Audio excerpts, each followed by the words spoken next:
رمضان المبارک اللہ تعالیٰ کا عظیم تحفہ ہے۔ اللہ تعالیٰ کی طرف سے ہمیں ایک عظیم تحفہ ملا ہے جو رحمتوں، برکتوں اور مغفرت سے بھرا ہوا ہے، مغفرت سے بھرپور ہے۔ یہ وہ مہینہ ہے جس میں قرآن نازل کیا گیا۔ سبحان اللہ، جنت کے تمام دروازے کھول دیے جاتے ہیں اس مبارک مہینے میں، جنت کے تمام دروازے کھول دیے جاتے ہیں اور جہنم کے تمام دروازے بند کر دیے جاتے ہیں، اور شیطان کو قید کر دیا جاتا ہے، ہمیں ورغلانے والا، ہمیں مسجد تک نہ لے کے جانے والا، ہمیں نماز سے روکنے والا، عبادت سے روکنے والا جو شیطان ہے نا، جس کے بارے میں اللہ نے فرمایا شیطان انسان کا کھلا دشمن ہے۔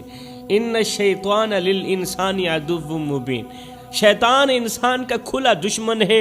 وہ شیطان رمضان المبارک کے بابرکت مہینے میں قید کر دیا جاتا ہے تاکہ مومن یکسوئی کے ساتھ عبادت کر سکے۔ رمضان کا مطلب جانتے ہو، رمضان کا مطلب ہے جلانا یا پاک کرنا، مطلب جو ہمارے گناہوں کو جلا کر، جو ہماری خطاؤں کو جلا کر ہمیں پاکیزگی عطا کرتا ہے، پاکیزگی کی طرف لے جاتا ہے۔ روزہ صرف کھانے پینے سے رکنے کا نام نہیں، بالکل بھی نہیں، بلکہ یہ زبان، آنکھ، دل اور خیالات کی پاکیزگی کا نام ہے، خیالات کی پاکیزگی کا درس دیتا ہے۔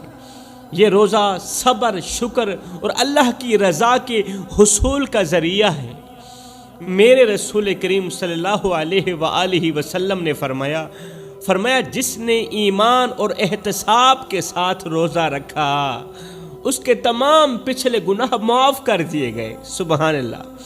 فرمایا جس نے ایمان کے ساتھ، اللہ پر پختہ یقین کے ساتھ روزہ رکھا اس کے پچھلے تمام گناہ معاف کر دیے جاتے ہیں۔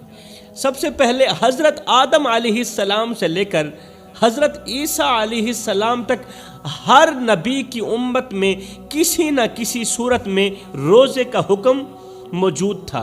مثلا حضرت موسیٰ علیہ السلام 40 دن تک روزے سے رہے۔ تاریخ بتاتی ہے کہ حضرت سیدنا موسیٰ علیہ السلام اللہ سے کلام کرنے والے موسیٰ کلیم اللہ 40 دن تک مسلسل روزے سے رہے، جیسا کہ تورات میں بھی اس کا ذکر موجود ہے کہ موسیٰ علیہ السلام 40 دن تک روزے سے رہے، اور جب وہ اللہ سے ہم کلام ہونے کے لیے کوہ طور پر جاتے تو مسلسل روزے سے ہوتے تاکہ ان کا نفس مزید پاک ہو جائے، کیونکہ جو روزہ ہے نا یہ نفس کو پاک کرتا ہے۔ حضرت داؤد علیہ السلام کا روزہ بہت زیادہ مشہور تھا۔ جتنا بھی نبی اس دنیا میں آئے، تمام انبیاء علیہ السلام میں سے حضرت سیدنا داؤد علیہ السلام کا روزہ بہت زیادہ مشہور تھا۔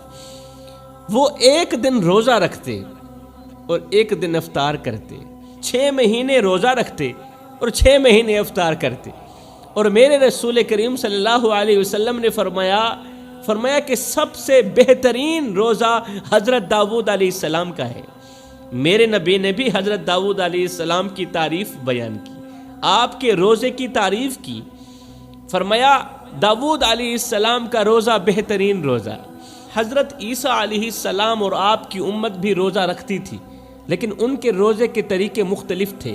وہ جو تھے نا وہ مخصوص دنوں میں کھانے پینے سے مکمل پرہیز کرتے تھے اور سمجھتے تھے کہ ہم روزے سے ہیں، جبکہ بعض لوگ صرف مخصوص غذاؤں پر گزارا کرتے اور ساتھ ہی میں کہتے کہ ہم روزے میں۔ مخصوص غذاؤں پر گزارا بھی کرتے تھے، کھاتے پیتے بھی تھے، اور اگر 2-4 گھنٹوں کے لیے نہیں کھاتے تھے تو وہ کہتے تھے کہ ہم روزے میں ہیں، اور وہ واقعی روزے میں ہوتے۔ یہاں پر یہ بات سمجھنا ضروری ہے کہ پرانی امتوں میں روزے کی مدت اور شرائط مختلف تھی۔ کبھی مسلسل روزے رکھے جاتے اور کبھی دنوں کو روزے رکھے جاتے، کبھی دنوں کو روزے رکھے جاتے اور کبھی رات کو روزے رکھے جاتے، کبھی 1 گھنٹے کا روزہ رکھا جاتا، کبھی 2 گھنٹے کا روزہ رکھا جاتا، لیکن سب سے متوازن اور جامع طریقہ ہمیں عطا کیا گیا ہے۔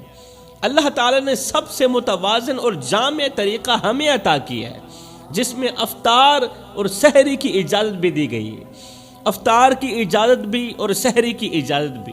اور جو روزے کی مدت ہے وہ طلوع آفتاب سے غروب آفتاب تک مقرر کر دی گئی، تاکہ یہ عبادت ہر انسان کے لیے قابل عمل بن جائے، اور اس میں روحانی فوائد کے ساتھ ساتھ جسمانی فوائد بھی شامل ہو جائیں۔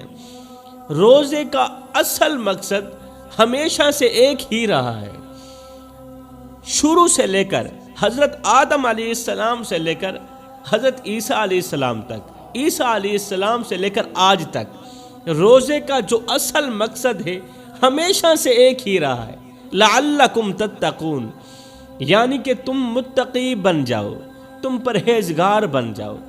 روزہ انسان کے اندر گناہوں سے دوری اور آخرت کی تیاری پیدا کرتا ہے، انسان کے اندر خوف پیدا کرتا ہے، اللہ کی طرف لے جانے کا راستہ دکھاتا ہے۔ جو شخص کھانے پینے کو چھوڑ سکتا ہے وہ یقیناً گناہوں کو بھی چھوڑ سکتا ہے۔ جو شخص دن بھر بھوکا اور پیاسا رہ سکتا ہے وہ اللہ کی رضا کے لیے ہر قسم کی قربانی دے سکتا ہے۔ جو شخص بھوکا پیاسا رہ سکتا ہے، یہی وجہ ہے کہ روزہ ہر امت پر کسی نہ کسی انداز میں فرض رہا ہے۔ میرے محترم بھائیو، اگر تمام امتوں نے روزے رکھے، جتنی بھی امتیں آئیں، جتنے بھی نبی آئے، رسول آئے، سب کی امتوں نے اگر روزے رکھے، اگر ہر نبی نے روزہ رکھنے کی تلقین کی اپنی امت کو، اگر اللہ نے ہر دور میں اس عبادت کو قائم رکھا، تو یقیناً اس میں ایسی برکت اور ایسا راز ہے جسے عام عقل نہیں سمجھ سکتی۔ اس میں بہت بڑا راز پوشیدہ ہے، بہت بڑی حکمت پوشیدہ ہے۔ یہی وہ عبادت ہے جو گناہوں کو جلا کر راکھ کر دیتی ہے۔ ایک ہی عبادت ہے اور وہ عبادت ہے روزہ رکھنا، جو گناہوں کو جلا کر راکھ کر دیتی ہے، جو انسان کو اللہ کے قریب کر دیتی ہے، جو شیطان کے شکنجے سے نکال کر جنت کے دروازے تک لے جاتی ہے، اور وہ عبادت ہے روزہ رکھنا۔ یہاں پر میں تمہیں ایک دلچسپ سا واقعہ سناتا ہوں۔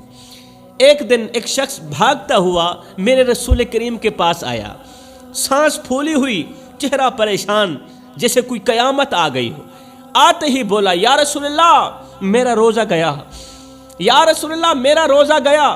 میرے نبی نے شفقت بھری مسکراہٹ کے ساتھ پوچھا، وہ کیسے گیا، کہاں گیا تیرا روزہ؟ وہ شخص ادھر ادھر دیکھنے لگا کہ کوئی میری بات سن تو نہیں رہا، پھر آہستہ سے بولا، یا رسول اللہ وہ کیا ہے نا کہ گھر میں بیٹھا ہوا تھا، بیوی پاس بیٹھی تھی، پہلے تو ارادہ بہت مضبوط تھا، مگر بیوی نے مسکرا کر دیکھا اور یوں سمجھے پھر روزہ بھی مسکرا دیا۔ جیسے ہی بیوی نے مسکرا کر دیکھا پھر یوں سمجھے کہ میرا روزہ بھی مسکرا دیا، میں روزہ توڑ بیٹھا۔ اس کی بات سن کر صحابہ کرام ایک دوسرے کو دیکھنے لگے، کچھ کی نظریں جھک گئیں، کچھ صحابہ نے نظریں جھکا لی اور کچھ کے ہونٹوں پر مسکراہٹ آ گئی، مگر میرے رسول کریم صلی اللہ علیہ وآلہ وسلم نے محبت سے فرمایا تیرا روزہ تو چلا گیا، اب کفارہ تو ادا کرنا ہوگا، کیا تم ایک غلام آزاد کر سکتے ہو؟ او بیوی کی مسکراہٹ کے پیچھے روزہ توڑنے والے، کیا تم ایک غلام آزاد کر سکتے ہو؟ یہ سنتے ہی وہ شخص سیدھا ہو کر بولا، یا رسول اللہ غلام تو دور کی بات، میں تو خود کسی کا غلام بننے کے قریب ہوں۔ میرے رسول کریم نے فرمایا اگر غلام آزاد نہیں کر سکتے تو پھر 60 روزے رکھ لو۔ یہ سنتے ہی اس آدمی کی آنکھیں پھٹی کی پھٹی رہ گئی، یا رسول اللہ میں ایک روزہ نہیں سنبھال سکا، 60 روزے کیسے سنبھال سکوں گا؟ یا رسول اللہ ابھی تو میرا روزہ بیوی کی ایک مسکراہٹ پر ٹوٹ گیا، اگر 60 روزے رکھے یہ تو پورا رشتہ خطرے میں آ جائے گا۔ فرمایا اگر 60 روزے نہیں رکھ سکتے تو پھر 60 مسکینوں کو کھانا کھلا دو۔ رسول کریم کا فرمان سنتے ہی وہ شخص مزید پریشان ہو گیا، اپنی جیب میں ہاتھ ڈالنے لگا، پھر عاجزی سے بولا، یا رسول اللہ میرے گھر میں جو کھانے کے دانے ہیں نا وہ بھی میں گن گن کے کھاتا ہوں، 60 مسکینوں کا کھانا تو میں خواب میں بھی نہیں دے سکتا۔ ہائے، میرے نبی نے مسکراتے ہوئے ایک ٹوکرا کھجوروں کا منگوایا اور شفقت سے فرمایا، یہ لو جا کر مسکینوں کو بانٹ دو۔ وہ شخص جو چند لمحے پہلے اپنی قسمت کو کوس رہا تھا، اچانک ایسے خوش ہوا جیسے کسی فقیر کو خزانہ مل گیا ہو۔ آنکھیں چمک اٹھی، چہرے پر زندگی ایک بار پھر سے لوٹ آئی۔ اب کی بار وہ بے ساختہ بولا، یا رسول اللہ، واقعی یہ ساری کھجوریں میرے لیے ہیں؟ یا رسول اللہ، یہ ساری کھجوریں واقعی میرے لیے ہیں؟ میرے رسول کریم نے مسکرا کر فرمایا، ہاں ہاں، یہ تیرے لیے ہیں، مگر یہ مسکینوں میں بانٹنی ہیں تیرے لیے، مگر یہ مسکینوں میں بانٹنی ہے۔ یہ سن کر وہ شخص پھر سے خاموش ہو گیا، شرما کر پھر سے بولا، یا رسول اللہ، اگر اجازت ہو تو میں ایک چھوٹا سا سوال نہ کروں آپ سے؟ میرے رسول کریم نے مسکراتے ہوئے فرمایا، پوچھو، کیا پوچھتے ہو؟ وہ تھوڑا اور قریب آیا، قریب ہو کر بولا، یا رسول اللہ، اگر میں یہ کھجوریں اپنے ہی گھر والوں کو کھلا دوں تو کیسا رہے گا؟ اگر یہ کھجوریں دوسروں میں بانٹنے کے بجائے اپنے ہی گھر والوں کو کھلا دوں تو کیسا رہے گا؟ یا رسول اللہ، اگر دیکھا جائے تو اصل مسکین میرے گھر والے ہیں، ویسے بھی باہر والے مسکینوں کے پاس شاید کچھ نہ کچھ ہو، لیکن میرے گھر کے مسکین تو مکمل فاقے میں ہیں۔ میرے رسول کریم نے یہ سن کر اس شخص کی طرف دیکھا اور نرمی سے فرمایا، ہاں لے جاؤ، اپنے ہی گھر والوں کو کھلا دو۔ فرمایا، لے جاؤ، اپنے ہی گھر والوں کو کھلا دو، کیونکہ سب سے بہترین صدقہ وہی ہے جو اپنے گھر والوں پر کیا جائے۔ سب سے بہترین صدقہ وہی ہے۔ یہ سننا ہی تھا کہ وہ شخص خوشی سے جھوم اٹھا، کہنے لگا، اللہ کا شکر ہے، روزہ بھی ٹوٹا، کفارہ بھی ملا، اور کھجوریں بھی اپنے ہی کام آ گئی۔ جوانوں، یہی میرے نبی کا انداز تھا، جہاں نصیحت بھی تھی، اصلاح بھی تھی، اور ایسا مزاج بھی جو دل کو بھاری نہیں ہلکا کر دیتا تھا، ایسا مزاج جو دل کو بھاری نہیں ہلکا کر دیتا تھا۔ یہی وہ تعلیم تھی جو لوگوں کے دل میں راسخ ہو جاتی تھی، جس سے دین آسان لگنے لگتا تھا، جس سے لوگ ڈرنے کے بجائے دین کے قریب آتے تھے۔ یہ میرے نبی کی وہ رحمت تھی جو گنہگار کو ملامت کے بجائے محبت میں سمیٹ لیتی تھی، جو سختی کے بجائے نرمی کا درس دیتی تھی، اور جو شرمندگی کے بجائے سیکھنے کا دروازہ کھولتی تھی۔ وہ شخص جس کا دل بوجھل تھا، جو روزہ ٹوٹنے کے خوف سے گھبرایا ہوا آیا تھا، وہ جاتے ہوئے نہ صرف خوش تھا بلکہ اس کے دل میں یہ بات بھی نقش ہو گئی تھی کہ میرا رب معاف کرنے والا ہے۔ اس کے دل میں یہ بات نقش ہو گئی تھی کہ میرا نبی رحم کرنے والا ہے، اور میرا دین آسانی پیدا کرنے والا ہے، سختی نہیں پیدا کرنے والا۔ یہی وہ حکمت تھی جس نے ہزاروں دل جیتے، اور یہی وہ روشنی تھی جو آج تک انسانیت کے لیے مشعل راہ بنی ہوئی ہے۔ میرے نبی نے اپنی پوری زندگی میں کبھی کسی دشمن کا دل بھی نہیں دکھایا۔ آج تم اپنے رشتہ داروں کی بیٹیوں کے محافظ نہ بن سکے، میرے نبی نے دشمن کی بیٹی کی بھی حفاظت کی ہے۔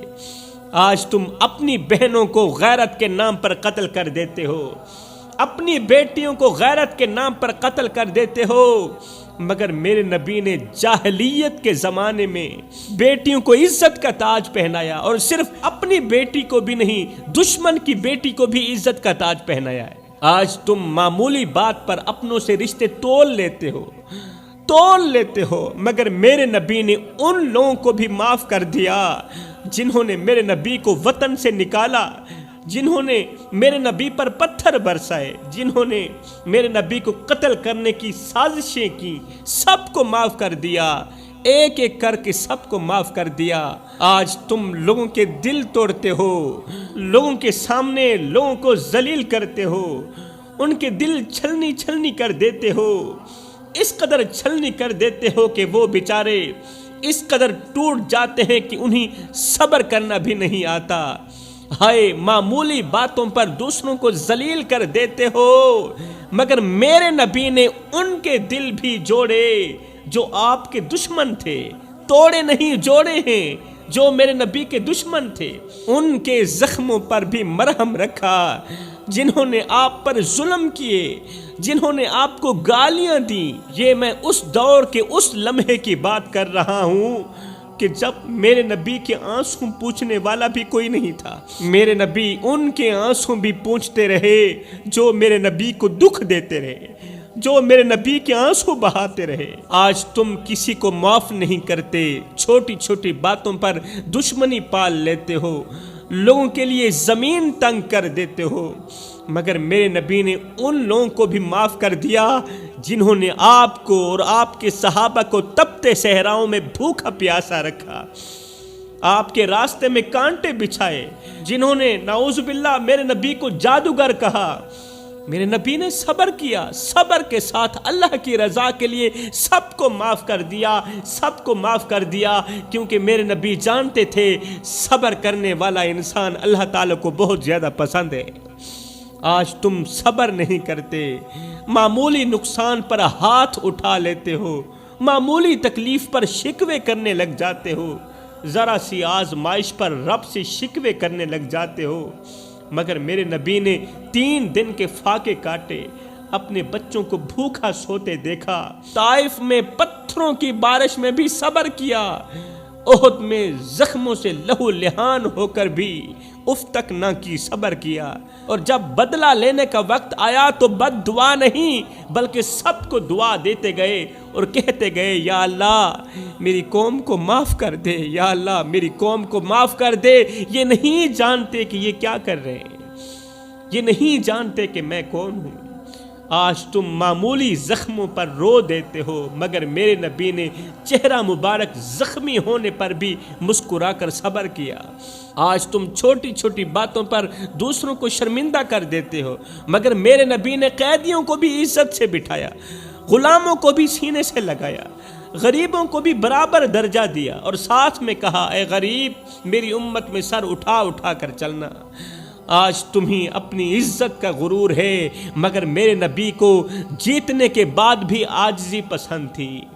سوچو تم کہاں کھڑے ہو میرے بھائیو، تمہارے اندر کتنی نفرتیں ہیں، اور وہ ہستی جو سب سے زیادہ ظلم سہ کر بھی سب سے زیادہ رحم کرنے والے تھے، ان کی سیرت میں کتنی محبت تھی۔ اگر تم میرے نبی کے امتی ہو، نبی کو ماننے والے ہو، تو ان کے راستے پر چلو، چلنا تمہارا حق ہے، ورنہ قیامت کے دن ان سے شفاعت کی امید نہ رکھنا، پھر بخشش کی امید نہ رکھنا۔ میرے رسول کریم نے کبھی کسی کے زخموں پر نمک نہیں چھڑکا، بلکہ ہمیشہ زخموں پر مرہم رکھا ہے، ہمیشہ وہ دیا جو سامنے والے کی امید سے زیادہ تھا۔